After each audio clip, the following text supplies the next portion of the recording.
What's up, everyone? Nameco here, Fantasy Smack Talk. We're in the first rounds of the playoffs, so now's the time to do some DraftKings. If you haven't signed up, follow the description, follow the link in the description, or go with the card, follow the instructions, deposit some money, play some of these picks, and hopefully win some cash. And also for Smack Talk, as the offseason is coming for us in terms of football, make sure you subscribe and hit the little bell so you can get notifications when we do upload. We're going to be doing a little bit more this offseason, and we're going to bolster our videos in the coming years. So make sure you are subscribed and hitting that bell. All right, so for those that haven't done DraftKings, just note it's PPR.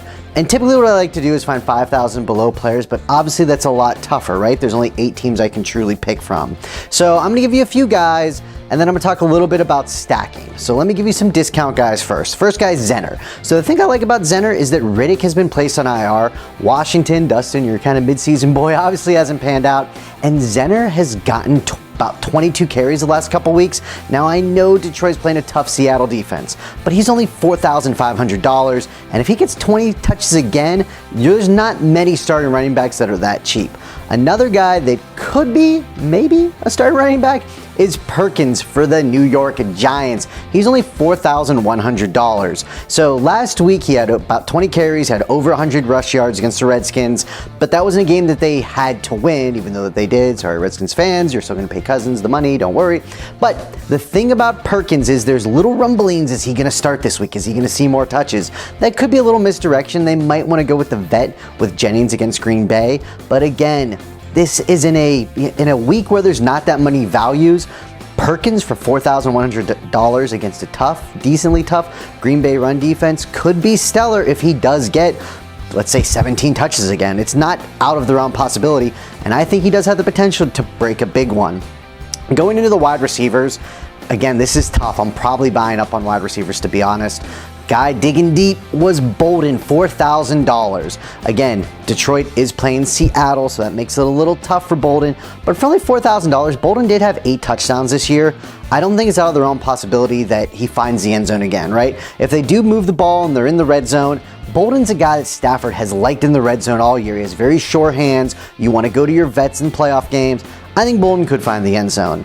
Another guy that I like as a boomer bust play is Parker for the Miami Dolphins. That Steelers defense isn't that scary, and Parker being $4,200 is a little bit interesting. He's had 7 targets the last 2 weeks. Now, we're not exactly sure who's going to be starting, but his targets have steadily, it went from early in the season, 1, 2, 3 targets, to he's looking between 5 and 8 every week towards the end of the year.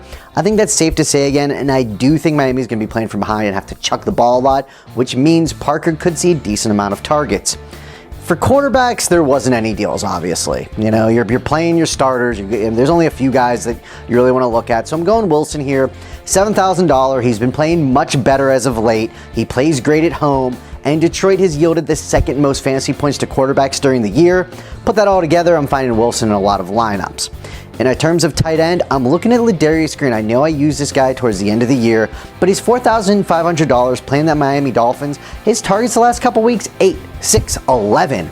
I like all of that. I think Green might be a big breakout candidate in the playoffs, a tight end that next year in season-long leagues, we're talking as a top 6 to 7 tight end based on how he does in these playoffs. As far as defense go, buy up. I'm just going to put it up that way. But Oakland's cheap, $3,000, playing Houston. Obviously, that quarterback play, we're not too thrilled with whoever they're going to end up going with. Looks like Osweiler. But they've given up the 5th most points to defenses Houston has in terms of fantasy this year. So Oakland's interesting for that reason.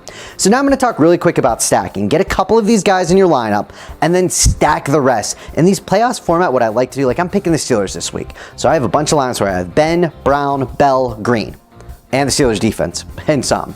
But I definitely have those 4, and then I'm putting in the rest, right? I'm putting in a Perkins, I'm putting in a Parker.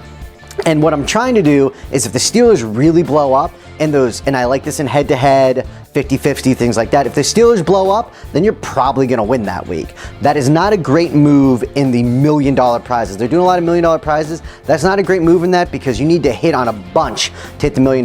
But for some 50-50s, I like stacking the Steelers this week. So good luck to you. And again, make sure you click that little bell. Thanks you so much.